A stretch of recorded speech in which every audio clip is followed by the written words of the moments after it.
Seorang anggota polisi diberhentikan secara tidak hormat karena terbukti meruda paksa seorang mahasiswi di Banjarmasin, Kalimantan Selatan. Tidak hanya diberhentikan dari kepolisian, pelaku juga dihukum pidana selama 2 tahun, 6 bulan penjara.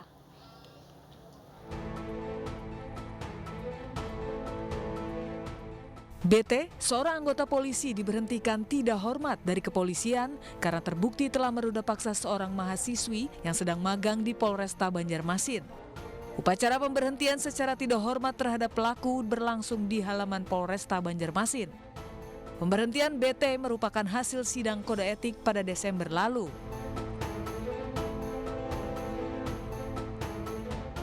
Kasus pemerkosaan tersebut berawal saat pelaku berkenalan dengan korban yang magang di Sat Narkoba Polresta Banjarmasin.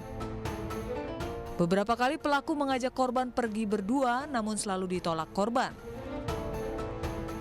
Merasa tidak enak selalu menolak, akhirnya korban menerima ajakan pelaku untuk makan di luar kantor. Bukannya ke tempat makan, pelaku malah membawa korban ke sebuah hotel dan langsung meruda paksa korban di sebuah kamar hotel. Kasus ini viral setelah korban curhat di media sosial. Korban kecewa dengan vonis ringan yang dijatuhkan terhadap pelaku. Atas kejadian tersebut, perbuatan yang sangat kita kutuk, tidak mentolerir dan keji kalau menurut kami. Dan kami sebagai pimpinan di sini, Bapak Kapolri, Bapak Kapolda, dan saya sendiri sejajaran lainnya sangat mengutuk keras kejadian tersebut. Dan kami membuktikan bahwa kita adalah Polri yang presisi, prediktif, responsif, dan transparansi berkeadilan. Tidak ada yang kami tutupi satupun. Ya. Begitu setelah kejadian, proses dilakukan. Sementara setelah upacara pemberhentian secara tidak hormat, BT meminta maaf kepada korban atas apa yang dilakukannya. Dia kita, karena atas perbuatan saya, mungkin dia sangat terpukul atau tertekan dengan kejadian itu. Selain pemberhentian secara tidak hormat, BT juga dihukum pidana 2 tahun 6 bulan penjara oleh Pengadilan Negeri Banjarmasin. Berkenalan di dunia maya, seorang gadis 16 tahun diruda paksa oleh laki-laki yang kenalnya di media sosial. Sebelum diruda paksa, korban dipaksa mengkonsumsi minuman keras oleh pelaku.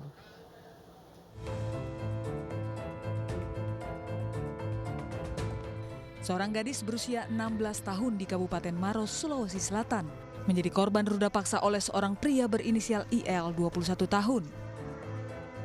Kasus terbongkar setelah korban mengadukan peristiwa tersebut ke ibunya. Tidak terima anaknya diruda paksa, ibu korban langsung melapor ke polisi.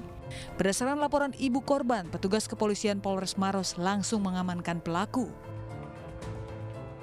Usai pemeriksaan, pelaku ditetapkan sebagai tersangka, sementara satu rekan pelaku masih berstatus sebagai saksi karena belum ada cukup bukti. Pelaku dan korban berkenalan di media sosial dan janjian bertemu di suatu tempat. Di tempat janjian, pelaku datang bersama temannya dan mengajak korban pesta miras di rumahnya. Korban sempat menolak, namun diancam pelaku tidak akan diantar pulang. Saat korban tak sadarkan diri, pelaku membawa korban ke rumah temannya dan mencabuli korban. Sementara teman pelaku yakni pemilik rumah diminta membeli makanan di luar. Saat posisi pelaku masih di atas menindis korban itu, sadar korban. Nah, pada saat sadar itu dia rasakan ada cairan di perutnya yang dilap oleh pelaku. Nah, akhirnya lompat perempuan ini dan diambil celananya sambil menanyakan, menangis, "Kuapai saya?" Nah, pelaku menjawab tidak. Akhirnya datang temannya yang satu tadi beli nasi kuning. Akhirnya diantar pulang ke rumah temannya di Jalan Perintis, jadi bukan ke rumah. Akibat perbuatannya, pelaku terancam hukuman 15 tahun penjara. Terdakwa pemerkosaan 13 santriwati Heri Wirawan dituntut hukuman mati dan kebiri kimia oleh jaksa. Jaksa juga meminta harta Heri disita untuk dibagikan kepada korban.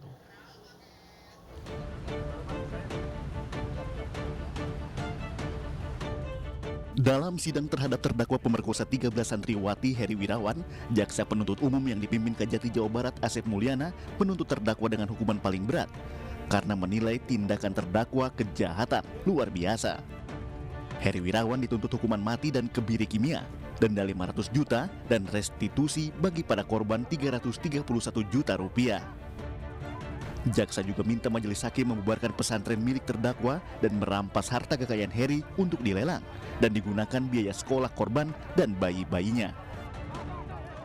Pondok Pesantren Tafiz Madani, Yayasan Nur Huda Komplek Bagasatwa, ya, dan kemudian merampas harta kekayaan aset terdakwa, baik berupa tanah dan bangunan, pondok pesantren, dan aset kekayaan terdakwa lainnya, baik yang sudah disita maupun yang belum disita, untuk dilelang.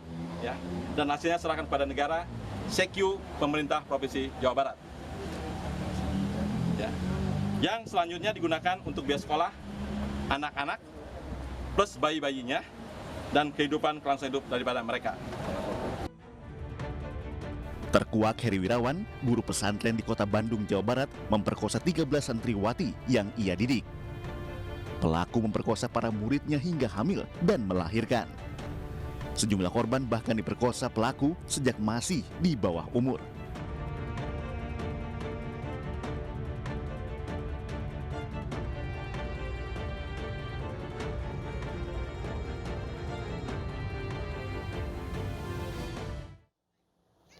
Seorang guru di sebuah sekolah dasar di Kabupaten Pesisir Barat Lampung diamankan polisi karena telah mencabuli 14 siswinya. Modus pelaku adalah ingin memeriksa fisik para korbannya yang dilakukan di ruang perpustakaan sekolah.